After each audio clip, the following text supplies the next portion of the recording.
Welcome to the Automation Unplugged podcast, the podcast for technology professionals, featuring leading industry personalities. I'm your host, Ron Callis. Let's get started. Hello there. Ron Callis here with another episode of Automation Unplugged. I hope you all are doing well. Thanks for tuning in. If you're watching this live, really not live, right? This is live on the replay on the day we launched it or put it out there, or maybe you're watching it days, weeks, or months later. Thank you for tuning in. And today we have a really fun subject. We have another member of our team here at One Firefly. Today's show is within our marketing content theme.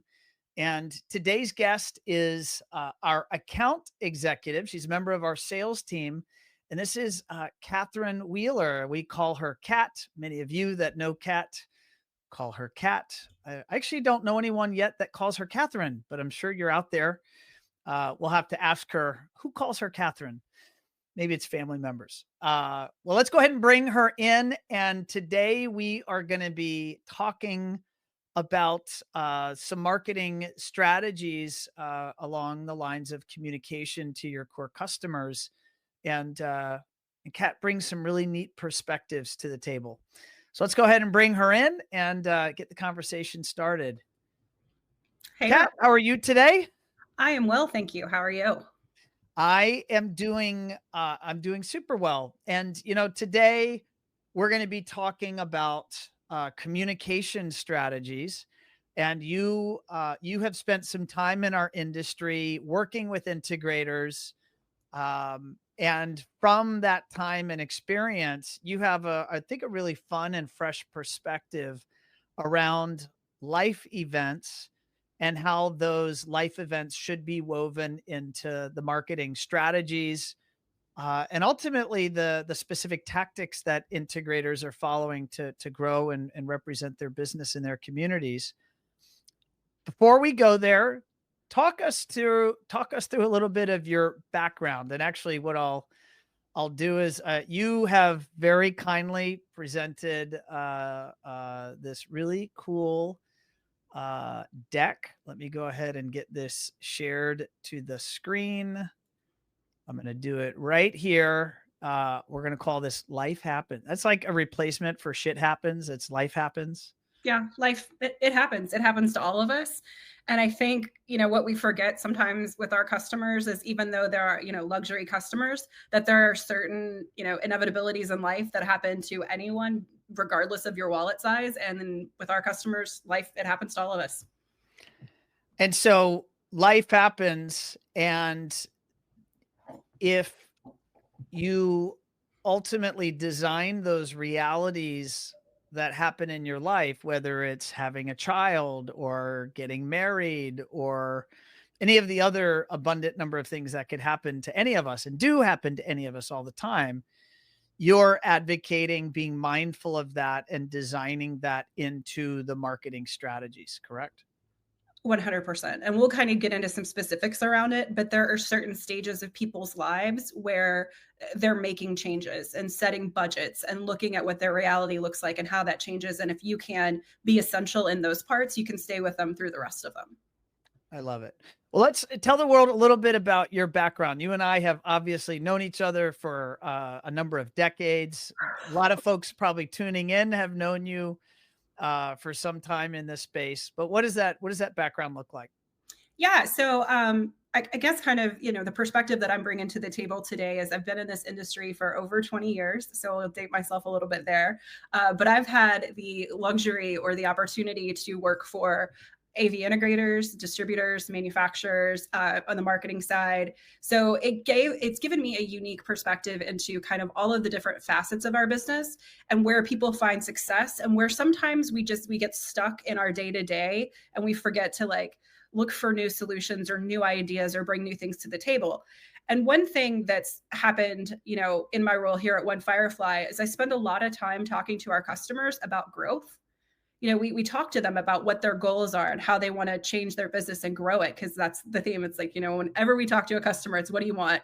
What do you want next year? And they're like, I want to grow by X%. And it's like, great. How? How do you want to do that? What's successful? What's not? What works? What doesn't? And while some people have that strategy set forward, a lot of them are looking for ideas or, knowing that you can't just grow doing the same thing over and over and over again. You have to bring something new to the table. So that's what we're going to talk about today. I love it. Well, let's just start out with what are you defining as life events? So life events are anything that happens in your life that's going to produce a major change. So if that's, buying your first home, having a baby, your kid gets their driver's license, anything that's really changing your scope of life. So, even retirement or downsizing, buying a vacation property, any of these like really big investments that people make in their lives that are significant milestones that change their priorities. I'll tell you one that the reason this subject, when you, Rebecca and I were brainstorming topics that this really resonated, one of the many reasons is, I had a life event and that life event was I injured myself and it got me thinking. I injured my shoulder. For those of you that are listening and care deeply about my personal health, I hurt myself and it wasn't fun. And I'm dealing with doctors and all these things. It makes me think about there's lots of people out there that are, I'll just say, maybe they are having an illness or an injury to them or a loved one, and that might impact the way they might want to interact with their home.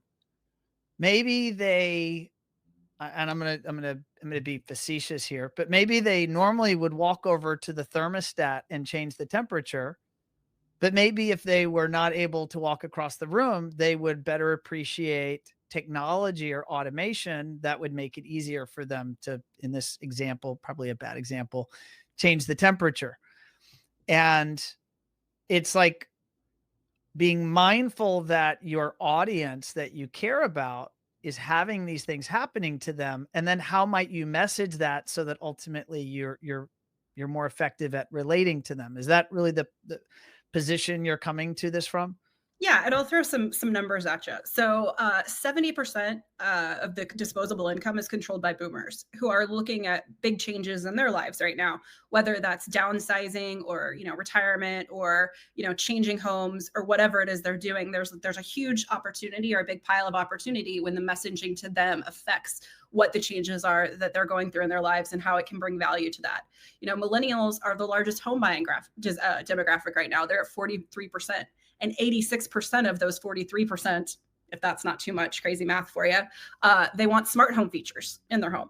They want some level of home automation. So again, big potential when you're talking to them around what they're interested and engaged with. And then 64% of second home buyers prefer automation in their homes because they're buying a second home, so they want access to it remotely. Same thing with people that are investing in Airbnbs and vacation properties. So there's a lot of interesting opportunity with these, and I don't want to call them niche markets because they're a huge percentage of the population, but maybe a niche segment of your customer base or a base that maybe you're not addressing directly or speaking to. I love it. All right. So what I'm putting on the screen, hopefully large enough for everyone to see, is you created this very fun graphic and it says life events. And you've named a bunch. You said kids getting their driver's license, first time home buyers, transitioning to remote work, vacation property owners. I'm just going to read them all, Kat. I'm just going to keep going. You don't have to think Welcoming. people can read them. I just Well, think what some people are listening to the okay, go podcast. ahead, They read them. can't see the slide. Welcoming of a new baby, remodeling and renovating, retirement, hosting milestone events, selling a home, becoming an empty nester, becoming a landlord or Airbnb host. I mean, I'm going to make a bold statement, Kat. All of these life events could become a part of messaging of our clients. No? Yeah, let me give you an example from one that I don't think people think about, which is your kid getting their driver's license for the first time. And this is an interesting idea because how does that affect your home, right? My son just turned 16. So literally this just happened. Okay, well, And this by the applies. time the show airs, he will be able to drive by himself, within weeks Okay, of well, this show airing. So to say my wife and I are mildly terrified is an understatement. I'm terrified for you. So maybe you want to think about automated door locks on your home that you can track and set scheduling on so you know when he's there and when he's not. You want to set outdoor lighting up so when he's bringing the car home at night, it lights the pathway for him and it's safer and less dangerous for a new driver. You want to set up automation on the garage door. So again, you can see who's coming and going and when. It's also easier for him to get in and out at night.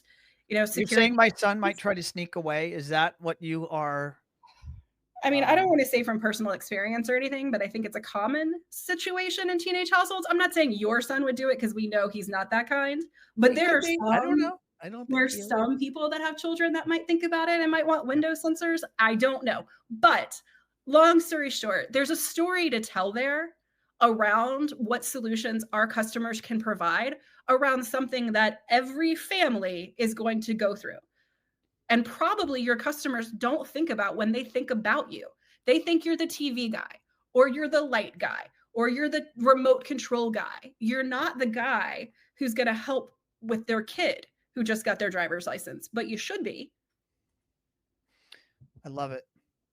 So now, your next slide that you prepared for me very kindly, it says the big word "why," and I'll let you take us through all of the whys that you have on the screen. Sure. Well, I mean, first and foremost, it forges an emotional connection because when you're meeting people and they don't know you from anyone and they're getting ready to spend, quite a big chunk of change with you, feeling a connection around you, what you provide, the services is only a good thing and helps you get that close. Relevance and timing. It's relevant to their current lives when you're speaking of milestone events, and it does push a stronger timeline because there's something in their life that's happening and this is a solution for that thing. It encourages larger purchases, excuse me, because they've already set up budgets for most of these things, i.e., buying a new house, downsizing, those kinds of things already have budgets attached to them. And you being a part of that budget is an easier hill to climb versus getting a separate budget set up just for fun toys, which we wish was a thing sometimes. And sometimes it is. But if you're part of a bigger budget, it's an easier pill to swallow for most spenders. Makes sense. Um, it differentiates your brand from your competitors when everybody else is out there talking about the new widget, and we'll talk about that widget in a few, but you're going to be talking about use cases, solutions, ways that people can interact with their systems, things that actually matter to them. It will increase loyalty to you and your brand because you've helped them get over a hurdle they were going through in their lives. Life events are fun. I mean, having a new baby is great. Getting married is amazing. Buying your first house is a great time, but all of those things come with a lot of stress. So when you're the partner that can help them through those things, your value to them soars. It will drive referrals. It will help those customers again feel your value and want to share that with their friends and family. It enhances ROI for marketing. You get more engagement from this kind of strategy than you do with just talking about a widget. And it boosts the customer's lifetime value because if you get a customer who's buying their first home, you help them through that, then they have their first baby, you help them through that, and then as they journey down the path of their life takes, you're helping them at every stage. So the lifetime value of that customer grows exponentially. You said life events are always happy. They're probably usually happy, but sometimes, like my shoulder injury, not happy. Not Like happy. as the opposite of happy. I was very unhappy. But I was, you and I, Kat, have been in sales for our whole careers, and I know that I have talked to you and our team about, from a sales standpoint, you always desire in sales to have a reason to outreach to your customer, right? It's to give them, good news, to give them bad news, to tell them something, to ask a question. It's just always helpful to have a purpose when you call somebody, right? Versus saying, "Hi, I'd like you to buy my stuff." No one wants that phone call. And if you think about now the businesses that are watching or listening to this, what they should want is a reason to communicate with their customers or their influencers and to have a pointed message.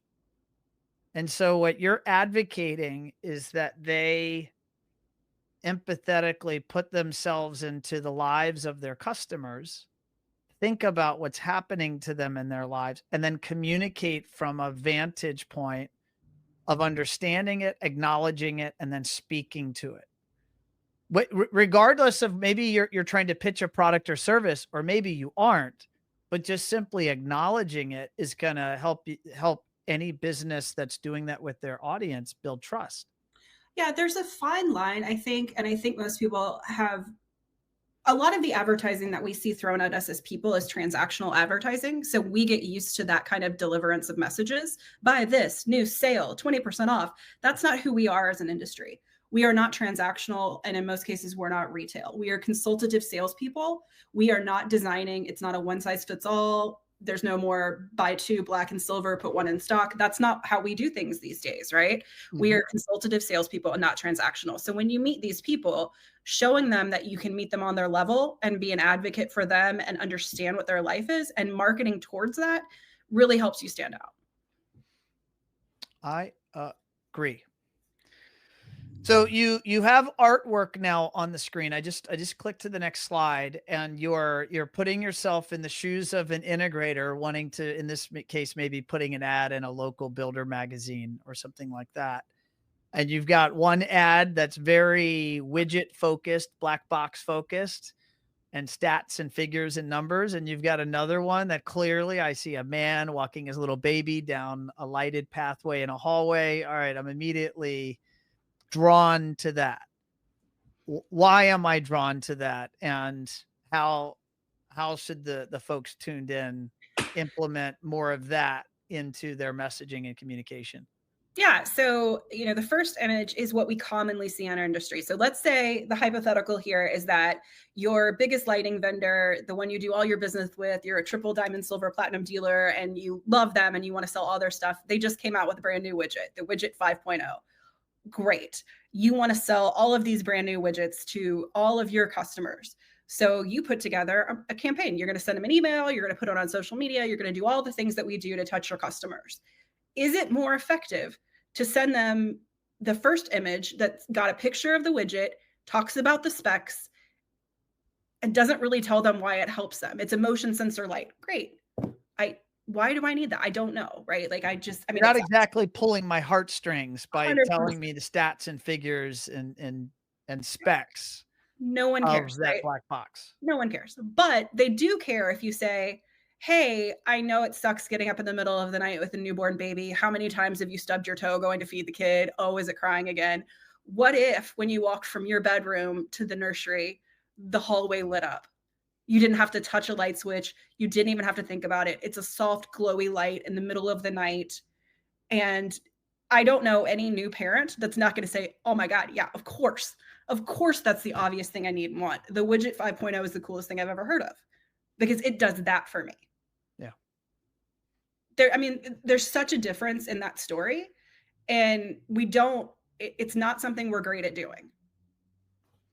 What's your opinion, Kat, in terms of the dealers thinking about their customers they serve? And is it enough to just like think they know, or should they write it down, or should they round table together? And if so, who in their business should get together to powwow and kind of define this so that all the messaging and outreach to those audiences is maybe more focused? How do you advise people think about approaching that?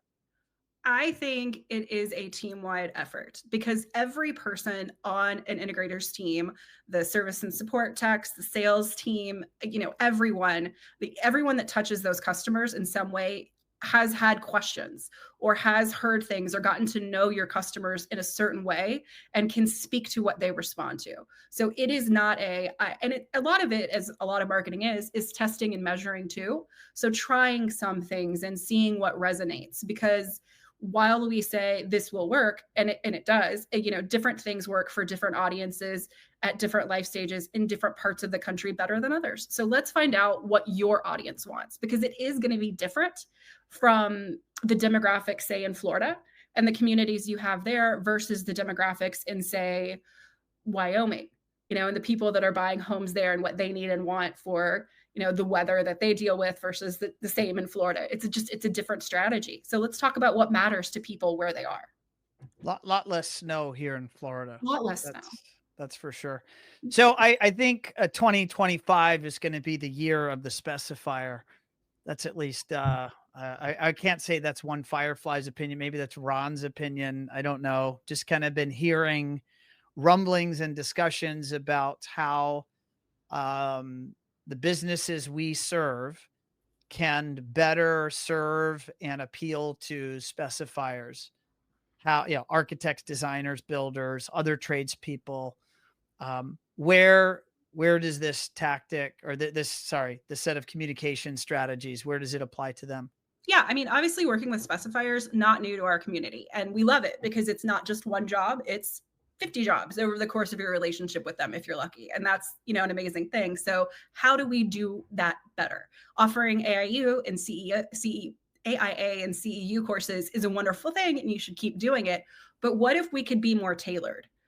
We talked about a little bit how new home buyers want smart home automation in their homes. What if you could partner with local realtors to do like a smart home audit on, homes that they're listing and be their trusted partner and, say, this is what's in the house you're buying, new potential home buyer. And then when they buy the house, they get your information. Who does that?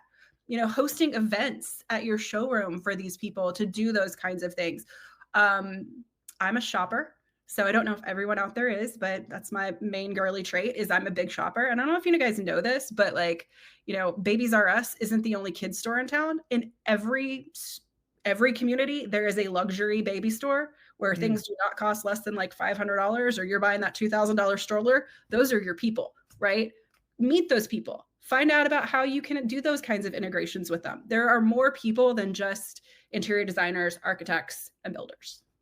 Yeah, well, that just got me thinking. I've heard so many integrators like partnering with the luxury, car shop in town, the Ferrari dealer, the Porsche dealer. You just gave, I mean, heck, I had never even thought of that. What if Yeah. you go partner with the luxury baby store? Or the luxury, boutiques who sell, all of the luxury items. I mean, we're talking about the luxury car dealerships. Yeah, the cool garage is great for the husband, but I want the cool closet, the big closet with the lighting and the drawer. That is amazing. And so those kinds of people can really get you in the door with, again, we're just looking at different audiences, people that you might not be able to get in front of in another way. And, you talked about these partnerships, and there's something to be said for having a referral partnership. Giving somebody a little skin in the game always makes them more invested in helping you. And then there's, in some areas of the country, that's not kosher to do. So you could do other things, offering them to use your showroom as a place to host events, offering them to have meetings there, putting coffee and tea out and letting them use your space when they're remote. Most of these people, some of the interior designers don't have offices. Let them use yours. There's a lot of ways that you can partner with them and not just always financially. Love it. Makes a lot of sense. So I think you've got a little bit of a, what is this? Specific directions. Take us through what we're looking at here on screen. Yeah, so you mentioned it a little bit earlier, but when we're talking about doing this kind of marketing and how you want to tailor it, there's a couple of things to think about. So when you're getting your team together and everybody's brainstorming around, what do we want to pitch? What's our goal here? You want to look at your target demographic. So who is your customer?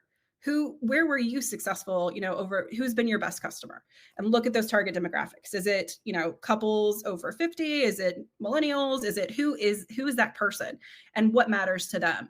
And you want to, again, like we talked about just a second ago, look at those creative partnerships. Can they bring you any relationships that you might not already have? And then thinking about your digital presence, which is something we at One Firefly do, 24 hours a day, but thinking about how people find you and when they do, what message they get about who you are and how you can help them. Yeah. Something that I'd have everyone tuning in really just be mindful of is that you, the business, get to define the message that's being consumed online, who you're targeting and what message they consume about your business. So if you're not like in the driver's seat defining that and really controlling that message, then that means you're in the passenger seat. someone else is driving the car. Oh, And I'm going to put this out to you because I think this is a really good example of this right here. yeah, I please. I love our dealers and I love businesses and they're great. And I can't remember who I was talking to and he was like, well, we don't need to market. We don't need any of those things. We're just here. And I'm like, that's great. But if you have a business and it's wonderful and you don't tell anybody, no one knows. And if you're just you got to tell people. I say this to people because, okay, so I wrote 2 books, you know this about me. And I feel like everyone knows that because I told a couple people and I'm pretty sure they told everybody else they've ever known. And now everyone in the world knows. And that's not true. I I'm run pretty it. sure most people might not know that, Kat. So now Yeah. they will now because you're on Automation Unplugged and the word is going to get out. Yeah. Well, no. And even at that, like I still run into people that I've known for 10 years that don't know that about me. And so it's one of those things that we intrinsically think that because we know it, everyone knows it. And that's not true. You So have to. now that we've covered it, Kat, you have to name drop the books. What are the books Oh, called? Because people are going to go search Amazon and they're going to pick them up right now. yeah.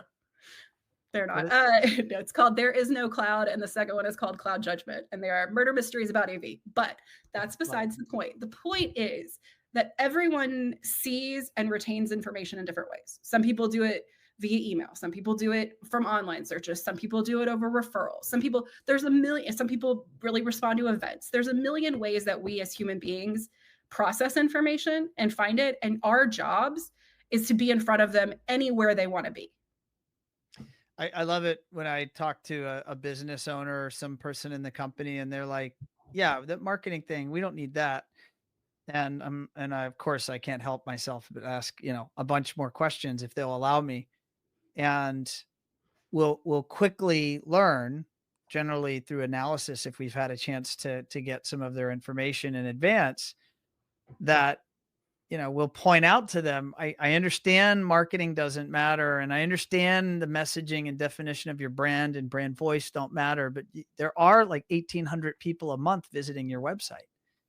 And that seems kind of a lot. And I'm betting some of those people that, uh, that ultimately hired your firm in recent weeks, months, quarters, or years probably spent some time on your website or on your Facebook or on your LinkedIn or reading your newsletters or reading your Google profile or reading reviews about you online or and. And it's in all those touch points that you're advocating controlling the message. Yeah, and making that message accessible to people because there are a million times that I'm sure your website gets seen you don't even know about and people discard you before you even had a chance to talk to them. And if you could just talk to them, you could turn them around. But if you don't have that opportunity, if you can't get them past, that first step to reach out to you, then you don't have any opportunity to do that. I think we covered a lot of this before I put the slide on the screen, but you Yeah. said why understanding life events matters, personalization, and sparking creativity. It's really when you look at your target audience and you look at the life events and the messaging, and then you look at the channels for communicating. I mean, it feels like you're almost unlimited or unbounded in the places to be creative and ultimately put that messaging out. Yeah, and if we go back to our widget 5.0 example, and let's say that it doesn't apply to everyone that your existing customer base, you've sent out an email about it, it's beautiful, and somebody sees it and they're retiring. And so lighting a hallway to a child's bedroom is meaningless to them. But they're getting a little older. They're starting to, not get around super well. And so having their hallways light up to see where they're going is now a matter of safety. So maybe it just sparks a little creativity or sparks a little bit of recognition in their eyes, even if it's not exactly what you put it out for. So there's so many more opportunities than people see just from one simple message. Awesome. So break us down the typical tactics here in terms of marketing. Yeah. So there's organic marketing, which is content like blogs or videos that educate and inspire people and tell stories. And, you can put those up on your websites, use them for social media, get attention and bring, new visitors to you and to your website. But I think the most important one for this kind of tactic and the one that we've talked about a little bit today is your existing customer base. So they are your people. You should love them. They are the most likely to buy from you again, and they're the most likely to refer you to their friends and family. So really hitting those existing customers to stay top of mind to them is super important. And email campaigns in our industry are really successful because those customers really respect and value that partnership, and we can only build on that. And then new customers. We all want new customers, right? They're great. So if we run targeted ads around, these typical demographics, we can really hit and be really successful at targeting those specific markets for new customers to drive into. Love it. Let's wrap it up here. What do you want people to absolutely take away from this conversation, Kat? I would like to leave our dealers thinking out of the box and sparking a little more creative ways to drive home our industry's story by telling stories to customers about things that are important to them. For all of the reasons that we kind of talked about today, but number one, it makes that connection, builds that trust, builds that loyalty. It focuses on outcomes, not specs. So we have something to tell people about. Most people don't know how to use a lot of the things we sell. There's very few people that are going to call you and request Wi-Fi 7, but people all know that they don't get Wi-Fi in that one room of their house, and that's super annoying, right? So there's a different way to flip what we want to say. So I want dealers to start thinking creatively about how they can tell those stories rather than talk about parts. And then I want people to start thinking a little bit more out of the box about the kinds of partnerships and specifiers that we can work with. There are a lot of people in a luxury market that aren't just builders, architects, and designers that you can work with to do things that would bring value to your customers and new customers on your doors. And then I just think it's such a really positive way for our dealers to think about growing their business. Like I said at the beginning of this call, all our dealers want to grow their business, and I ask them how, and we don't know, right? So thinking about how we're going to grow your business, whether it's in expanding your existing customers' wallet share, bringing in new customers, all those kinds of things can be accomplished by using these kinds of strategies and telling these really great stories. Love it. Folks are listening to you, Kat, and they want to get in touch. We've got some contact info here on the screen. Take us through it. Sure. Well, obviously you can reach out to me at One Firefly. I'm a happy employee here, and I am Kay Wheeler at onefirefly.com. You can reach us on the One Firefly website at onefirefly.com. You can find me on LinkedIn. I'm Catherine Wheeler on there, or you can give me a call. Love it. Kat, thank you for joining me here on one of our special marketing episodes of Automation Unplugged, where we get to shed the spotlight on a lot of the amazing team members and marketers on our team. And I appreciate you sharing your wisdom with our audience. Thanks, Ron. I appreciate you having me. All right, folks, I'm going to sign off, and we'll see you next week. That's right. Why next week? Because we're now releasing episodes every Wednesday morning. There's a drop of a new show. You can watch us on LinkedIn, on YouTube, and on Facebook.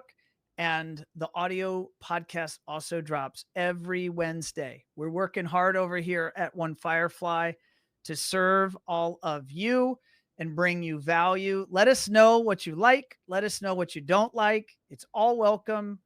All the feedback is welcome. It ultimately help us sharpen the blade and get better. And I look forward to seeing you, Kat, and I look forward to seeing all of you out there in the wild at the upcoming industry events. Thanks, everybody. Be well.